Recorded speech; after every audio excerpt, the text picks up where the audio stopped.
కి జీవిత ఖైదు విధిస్తూ నల్గొండ జిల్లా కోర్టు తీర్పు వెల్లడించింది. అడ్డగూడూరు మండలం అజీంపేట గ్రామంలో బట్టలింగయ్య మర్డర్ కేసులో SC ST special session court తీర్పు వెల్లడించింది. 2017లో దసరా రోజున లింగయ్యను కొట్టి చంపిన కేసులో 18 మంది గ్రామస్తులకు జీవిత ఖైదుతో పాటు ఒక్కొక్కరికి 6,000 రూపాయల జరిమానా విధించింది. కాగా నిందితుల్లో ఒకరు మృతి చెందగా మిగతా 17 మందిని జైలుకు తరలించడం జరిగింది.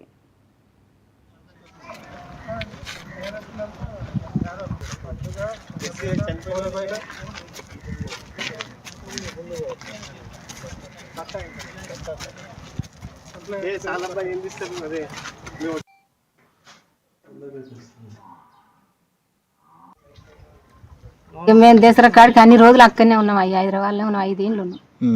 ఇక ఆయననే వచ్చినాం. దసరా నాడు వచ్చినాం. పిల్లలు తీసుకొని వచ్చినాం.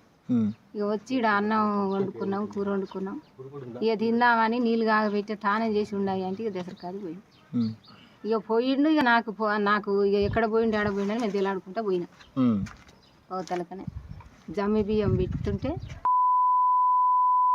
అని ఆయన పొనం లింగయ్య సర్పంచ్ సైగ చేసిండు.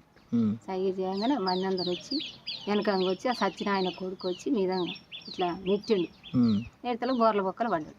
ఇక పడ్డోని ఇక తొక్కుడు ఊరికొచ్చి నేను పోతే నన్ను కొట్టుడు, నా కొడుకుని కొట్టుడు, నా బిడ్డ ఇట్లా బొక్క వాళ్ళ మంది నా బిడ్డను కొట్టిరు, నా అల్లుని పట్టుకురు, నా కొడుకుని కొట్టిరు, మరిది కొడుకులో కొట్టిరు. కొట్టి ఇక అంతనే ఇక పోలీసు వాళ్ళు వచ్చిరు. అక్కడికి 18 మంది పండుగ సాయిలు, పండుగ రామసాని, పండుగ రాములు, పండుగ మల్లేశ, సతీషు, పండుగ నరసింహ, గండగోళ్ళ వరరాజు, గండగోళ్ళ నాగమ్మ, పండుగ ఆయన శ్రీకాంత్, పండుగ మల్లేశ, పండుగ సత్యనగ లింగయ్య, పండుగ ఇంకో మల్లయ్య, చక్కుల రమేష్. అందరూ ఒక్క ఆయన చచ్చిపోయింది. 17 మంది చక్కుల పుచ్చమే చచ్చిపోయింది. ఎత్తు కనిపిస్తుంది కొడుక. నా భర్త నా కళ్ళతో చూసి చంపినాక నేను ఎందుకు కనిపిస్తుంది కొడుక? నేను పడాలనే నేను చెప్పుకున్నా. నేను చూసింది చెప్పుకున్నా.